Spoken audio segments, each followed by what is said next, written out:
ಸ್ವರೂಪ ಸಂದರ್ಶನ YouTube channel ವೀಕ್ಷಕರಿಗೆಲ್ಲ ನಮಸ್ಕಾರ. ನಾನು ಮಾಧವಣ್ಣ. ಪ್ರಿಯ ವೀಕ್ಷಕರೇ, ಭಾರತ ಅತ್ಯಂತ ಪ್ರಾಚೀನ ಕಾಲದಿಂದಲೂ ಯಾರ್ಯಾರಿಗೂ ಅಧಿಕಾರ ಹಿಡಿಯುವ ಅವಕಾಶ ಕೊಟ್ಟಿಲ್ಲ. ಆದ್ದರಿಂದಲೇ ಭಾರತ ಇಂದಿಗೂ ಭಾರತವಾಗಿಯೇ ಉಳಿದಿದೆ. ಇಲ್ಲದಿದ್ದರೆ ಭಾರತವಾಗುತ್ತಿತ್ತು ಅಥವಾ ಭಾರತವಾಗುತ್ತಿತ್ತು. ಅದೆರಡೂ ಆಗದೆ ಸಮರ್ಥರನ್ನು ಹುಡುಕಿ ಕೊಡುವ ವಾಡಿಕೆ ಅನುಚಾನವಾಗಿಯೇ ನಡೆದುಕೊಂಡು ಬಂದಿದೆ. ಅದನ್ನೇ ಇಲ್ಲಿ ಒಮ್ಮೆ ಗಮನಿಸುವುದಾದ್ರೆ, ರಾಮಾಯಣದಲ್ಲಿ ದಶರಥನಿಗೆ ಕೈಕೆಯಿಂದ ಜನಿಸಿದವ ಭರತ. ಇಡೀ ರಾಮಾಯಣದ ಕೇಂದ್ರ ಬಿಂದು ಈತ. ಮಂತ್ರೆಯ ಮಾತನ್ನು ಕೇಳದೆ ಹೋಗಿದ್ದರೆ ರಾಮಾಯಣದ ಕತೆ ಮುಂದುವರಿಯುತ್ತಿರಲಿಲ್ಲವೇನೋ. ಅದೇನೇ ಇರಲಿ, ಭರತ ಎನ್ನುವ ಹೆಸರು ರಾಮಾಯಣದಲ್ಲಿ ಸಿಗುವುದು ಇಲ್ಲಿಯೇ. ಪ್ರಿಯ ವೀಕ್ಷಕರೇ, ಮಹಾಭಾರತದಲ್ಲಿ ಪೂರ್ವವಂಶದ ದುಷ್ಯಂತ ಮತ್ತು ಶಕುಂತಲೆಗೆ ಮಗನಾಗಿ ಜನಿಸುವವನೇ ಭರತ ಎನ್ನುವ ಉಲ್ಲೇಖ ಆದಿಪರ್ವ, ವಿರಾಟ ಪರ್ವ ಮತ್ತು ದ್ರೋಣ ಪರ್ವದಲ್ಲಿ ಸಿಗುತ್ತದೆ. ದುಷ್ಯಂತನು ತನ್ನ ಪತ್ನಿಯಾದ ಶಕುಂತಲೆಯಲ್ಲಿ ಭರತನೆಂಬ ಪುತ್ರನನ್ನು ಪಡೆದನು. ಭರತನು ಮಹಾವಿದ್ವಾಂಸನಾಗಿದ್ದನು.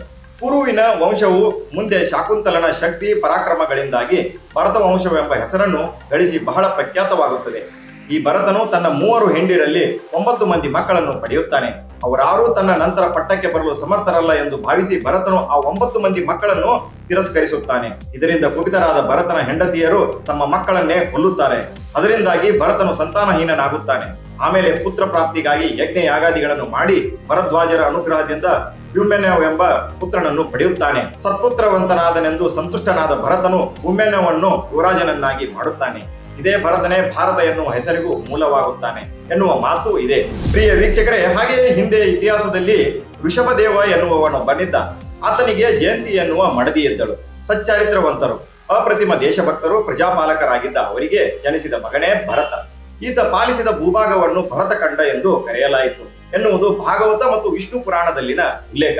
ಭರತಖಂಡ ಮಾತ್ರವಲ್ಲದೆ ಅಜನಾಭ ವರ್ಷ ಎನ್ನುವುದಾಗಿಯೂ ಕರೆಯಲಾಗಿದೆ. ಹಾಗೆಯೇ ಮತ್ಸ್ಯ ಪುರಾಣದ ಪ್ರಕಾರ ಕನ್ಯಾಕುಮಾರಿಯಿಂದ ಹಿಮಾಲಯದ ತನಕ ವ್ಯಾಪಿಸಿರುವ ಈ ದೇಶ ಪೂರ್ವ ಪಶ್ಚಿಮದ ಸಮುದ್ರಗಳ ನಡುವೆ ಇದೆ. ಆದರೆ ಇವೆಲ್ಲಕ್ಕೂ ಮಿಗಿಲಾದ ಮತ್ತು ನನ್ನ ಮನಸ್ಸನ್ನು ಹಿಡಿದಿರುವುದು ಭಾರತವೆನ್ನುವ ಹೆಸರಿನ ಇನ್ನೂ ಪ್ರಾಚೀನತೆ. ಹಾಗೆಯೇ ಪ್ರಿಯ ವೀಕ್ಷಕರೇ, ಭಾರತೀಡೆ ಸರಸ್ವತಿ ಎಂದು ಋಗ್ವೇದದ 1ನೇ ಮಂಡಲದ 188ನೇ ಸೂಕ್ತದಲ್ಲಿ ಬರುವ ರುಕ್ಕು. ಅಗಸ್ತ್ಯ ಮಹರ್ಷಿಯು ತಿಸ್ರೋ ದೇವ್ಯ ಎಂದು ಈ 3 ದೇವತೆಗಳನ್ನು ಸ್ತುತಿಸುವ ರುಕ್ಕಿನಲ್ಲಿ, ಹೇ ಭಾರತಿ, ಈಳ, ಸರಸ್ವತಿ ಎಂಬ 3 ಲೋಕಗಳ ಅಧಿದೇವತೆಗಳೇ, ನಿಮ್ಮೆಲ್ಲರನ್ನು ಸಮೀಪಿಸಿ ಸ್ತುತಿಸುತ್ತೇನೆ. ನೀವೆಲ್ಲರೂ ಸಂಪತ್ತನ್ನು ಪಡೆಯುವುದಕ್ಕಾಗಿ ನಮ್ಮನ್ನು ಪ್ರೇರೇಪಿಸಿ ಎನ್ನುವುದು ಸಿಗುತ್ತದೆ. ಪ್ರಿಯ ವೀಕ್ಷಕರೇ, ಭಾರತಿ, ಈಳ ಮತ್ತು ಸರಸ್ವತಿಯರನ್ನು ತಿಸ್ರೋ ದೇವಿ ಎನ್ನುವುದಾಗಿಯೇ ಇಲ್ಲಿ ಕರೆಯಲಾಗಿದೆ. ಇದರಲ್ಲಿ ಭಾರತಿಗೆ ಹೋತ್ರ ಮತ್ತು ಶುಚಿ ಮತ್ತು ಅರ್ಪಿತ ಎನ್ನುವುದಾಗಿ ಹೇಳಲಾಗಿದೆ. ಈ ತಿಸ್ರೋ ದೇವತೆಗಳು ಅಗ್ನಿಯನ್ನು ಪ್ರತಿಬಿಂಬಿಸುತ್ತವೆ. ನಿರುಕ್ತದಲ್ಲಿ ಏತು ನೋ ಯಜ್ಞಂ ಭಾರತಿ ಕ್ಷಿಪ್ರ ಭರತ ಆದಿತ್ಯ ಸ್ತಸ್ಯ ಬಾ ಇಳಾಚ ಎನ್ನಲಾಗಿದೆ. ಬ ಎಂದರೆ ಸೂರ್ಯನನ್ನು ನಿರ್ದೇಶಿಸಲಾಗಿದೆ. ರಥ ಎನ್ನುವುದು ಪ್ರಭೆಯನ್ನು ನಿರ್ದೇಶಿಸುತ್ತದೆ. ಅಂದರೆ ಪ್ರಭಾರೂಪವಾದ ದೇವತೆ ಈಕೆ.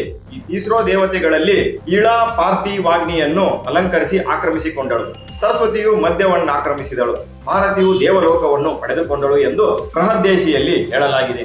ಈಳಾ ಸರಸ್ವತಿ ಮಹಿ ಎಂದು ವೇದದಲ್ಲಿ ಬರುವುದು ಇಲ್ಲಿ. ಮಹಿ ಎನ್ನುವುದು ಭಾರತಿ ಎನ್ನುವುದರ ವಿಶೇಷಣ. ಭಾರತಿ ಪವಮಾನಸ್ಯ ಸರಸ್ವತೀಳ ಮಹಿ ಎನ್ನುವ ರುಕ್ಕಿನಲ್ಲಿಯೂ ಸಹ ಭಾರತೀಯ ವಿಶೇಷಣವನ್ನಾಗಿ ಮಹಿ ಶಬ್ದವನ್ನು ಬಳಸಿಕೊಳ್ಳಲಾಗಿದೆ ಎನ್ನುವುದು ಶಯನಾಚಾರ್ಯರ ಭಾಷ್ಯದಲ್ಲಿ. ಭರತಃ ಆದಿತ್ಯ ಸ್ತಸ್ಯ ಭಾ ಎನ್ನುವುದನ್ನು ಗಮನಿಸಿದರೆ ಇಲ್ಲಿ ಭಾರತ ಎನ್ನುವುದು ಸೂರ್ಯನಿಗೆ.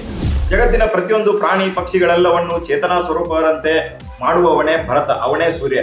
ಈತ ಮಹಿಳೆ ಮತ್ತು ಅದರ ನೀರಿನಿಂದಲೂ ಜನರ ಅಭಿವೃದ್ಧಿಯನ್ನು ಮಾಡುವಂತವನು. ಆದುದರಿಂದಲೇ ಭರತ ಎನ್ನುವುದಾಗಿ ಕರೆಯಲಾಗಿದೆ. ಪ್ರಿಯ ವೀಕ್ಷಕರೇ, ಈ ವಿಡಿಯೋ ಇಷ್ಟ ಆದರೆ ಲೈಕ್ ಮಾಡಿ, ಶೇರ್ ಮಾಡುವುದನ್ನು ಮರೆಯಬೇಡಿ.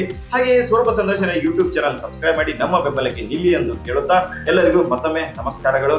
ಶುಭವಾಗಲಿ.